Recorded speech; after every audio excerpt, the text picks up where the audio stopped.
This was going to be the year Balboa City School was going to be put on the map. 6'11" Deandre Ayton, the #1 prep basketball player in the country, was going to garner the Force national attention. And he did. Unfortunately, it was in the form of news. He was taking his considerable talents elsewhere. And here to talk more about it is none other than former Horizon basketball coach and the director of basketball over at Balboa City School, Coach Zack Jones. Coach, could you talk a little bit about, first of all, where is DeAndre now? Well, DeAndre's landed in Hillcrest Academy out in Phoenix, Arizona. I think he registered there early this week. And I know they started playing games the other day. Got a little report saying that he played quite well. He's a young man who was living with you. Yeah. He's going to be, by all accounts, the next Kareem Abdul-Jabbar. You know, it's hard to put that label on a kid, but he is special. Yeah, he's a very talented young man. And have him leave, what the heck happened? You know, I can't really speculate on that at the moment. I haven't had a chance to really sit down and talk with him or his mother lately since they've transferred out of schools. You know, we had a chance to go over and play in Germany this past couple weeks ago, and we had a great time over there. It was a great cultural experience. We played about 6 games. We won all 6 games. The kids had an opportunity to be a part of Oktoberfest. They had a chance to go visit Doc Kyle. And then they had a chance to talk to some refugees over there that were going through all the things there. So we were really excited about this upcoming season, excited about the school year.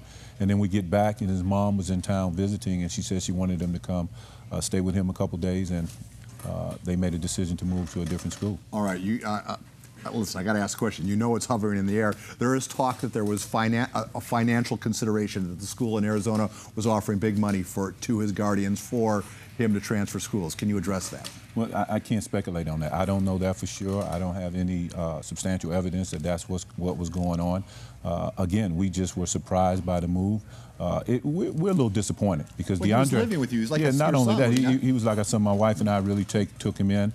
He was a part of our family. He was like one of our sons, and we had an empty nest. I mean, we've raised 4 teenagers, and so now we had a chance for another teenager to come in and hang out with us, and we really took him in, and he was a big part of our family, but also he's a big part of the school. I mean, he's been there since the 7th grader, so he came in as a young boy, and we started watching him mature into a young man, into the player he is today. And for me, it's exciting to see where he is today because of the fact that that's the reason why we put this program together, so that we can have young men like him be in a situation or a scenario where they can hone their skills, develop their characteristics, their character academically, and all those things there, and then move into a level where they have a chance to play on the next level, either in college or after that. You've been on both sides of the aisle here, coaching the high school ranks and then coaching now, for the lack of a better word, I know you don't like what prep school, but at the academy level. Why should a kid who's a good basketball player, why should he forego the high school experience to come play for you? Well, it's not necessarily foregoing the high school experience. What this is about young men or women who want an opportunity to be able to play at the highest level that they could possibly play. We play a national, international schedule. I mean, we play, like I said, over in Germany. We play across the country. We play in some of the top tournaments in America. And the one thing that we've been trying to do is give kids an opportunity to be able to do that. You know, there's a lot of young men that they might play in our area, but they never get an opportunity to play outside of that. They never get a chance to experience playing against that type of competition. And here, we're trying to provide that. Not only that, I feel like our school is ideal because it's a small school scenario where we have a staff that's been there for on average of 11 years per staff member, and that those people really know how to meet students where they are and move them to the next level. You know how you're painted with the brush. You're a basketball factory where you're trying to get kids scholarships, and it's really not about the high school experience. You hear those allegations or those charges.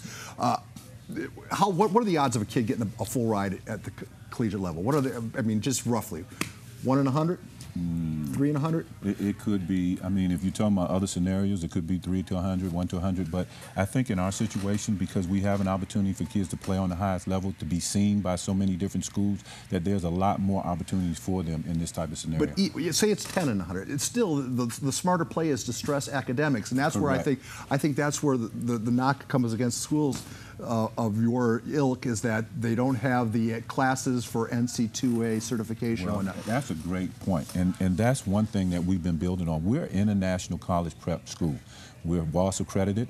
We've been accredited now for the past 12 years. So we are an accredited school. We are an actual school. We're a small school. but we've only had our sports program for 2 years. And so what we've been doing is when you start an athletic program, you have to go through the NC2A process. It's a 2-year process. We started that last year. We're in the 2nd year of that now. We even had the NC2A come out, visit our campus, and give us a pass-fail grade where we got a pass saying that we're moving everything in the right direction, and we should be able to be certified here in the next few months. We have 20 seconds left. So your thoughts, if you run into DeAndre in the hallway tomorrow, 10 seconds, what are you going to say? What's up, big fella? Good to see you. You don't seem Hope bitter. things are going well. I'm not. Because you know what? This program was set up for young men like him to be able to prepare themselves to be able to do what he's going to do now. Coach? Zack Jones of Balboa City School. If you don't know about it, you will soon be hearing about it more frequently.